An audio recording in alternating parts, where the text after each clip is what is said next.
வந்தே மாதரம். நான் இந்த கட்சி ஆரம்பிக்கின்ற பொழுது நான் ஏதோ கட்சி ஆரம்பிக்க வேண்டும் என்பதற்காகவோ அல்லது பொழுதுபோக்காகவோ நான் ஆரம்பிக்கவில்லை. 1986 நானும் எனது மனைவி விஜயலட்சுமியும் செய்த போராட்டங்களில் சிலவற்றை உங்களுக்கு குறிப்பிடுகிறேன். அழகு ஆறுமுகமாகிய நானும் விஜயலட்சுமியும் 1986 முதல் பணிகளில் சிலவற்றை கீழே குறிப்பிட்டுள்ளோம். அதை நீங்கள் கவனமாக கேட்டு, நீங்கள் சாதாரணமாக கட்சி ஆரம்பிக்கவில்லை, மக்களுடைய பணியை செய்து முடித்துவிட்டுத்தான் ஆரம்பிக்கிறார்கள் என்று உணர வேண்டும் என்பதற்காக இதை நான் சுட்டிக்காட்டுகின்றேன். வால்பாறை தாண்டி தேயிலை தோட்ட தொழிலாளர்களுக்காக கொட்டும் மலையில் நனைந்து கொண்டு ஒரு நாள் உண்ணாவிரதம் இருந்து வெற்றி கண்டோம். வால்பாறை பாரி ஆக்ரோ இண்டஸ்ட்ரியில் தேயிலை தோட்ட தொழிலாளர்களுக்கு நிரந்தர வேலை வேண்டி 11 நாள் தொடர்ந்து உண்ணாவிரதம் இருந்து வெற்றி கண்டோம். தொழிலாளர்களின் உரிமைக்காக போராடி சிறைச்சாலை சென்று வெற்றி கண்டோம்.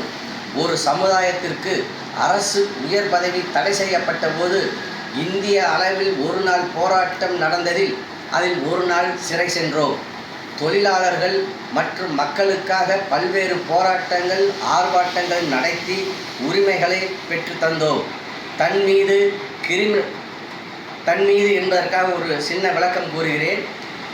எனக்கு வயது 65 ஆகிறது. இதுவரை என் மீது கிரிமினல் வழக்கு என்பது என் மீது இல்லை என்பதற்காக அப்போ நான் எவ்வளவு நேர்மையாக இருக்க முடியும் என்பதை உணர்ந்து கொள்ள வேண்டுகிறேன். தன் மீது கிரிமினல் வழக்கு இல்லாமல் தொழிலாளர்கள் வழக்கு மட்டுமே சந்தித்து நீதிமன்றம் மூலம் நிரபராதி என்று விடுதலை செய்யப்பட்டோம். கல்வி கடன் வழங்காத வங்கி மேலாளர் மீது உயர் நீதிமன்றத்தில் வழக்கு தொடர்ந்து அதன் மூலம் கல்வி கடன் பெற்று தந்தோம். கார்ப்பரேட் கம்பெனி ஆக்கிரமித்த நிலங்களை ஆதிதிராவிட மக்களுக்கு மீட்டு தந்தோம். கார்ப்பரேட் மத்திய மாநில அரசு அறிவித்த பல திட்டங்கள் மூலம் பல தொழில் வளர்ச்சி நிறுவன வியாபாரிகளுக்கு வங்கி கடன் கிடைக்க உதவி செய்தோம்.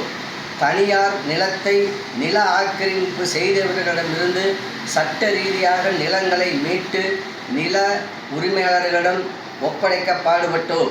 இன்னும் பல நன்மைகள் செய்ய காத்திருக்கிறோம். ஆதரவு தாருங்கள். நன்றி, வணக்கம், ஜெய்ஹிந்த்.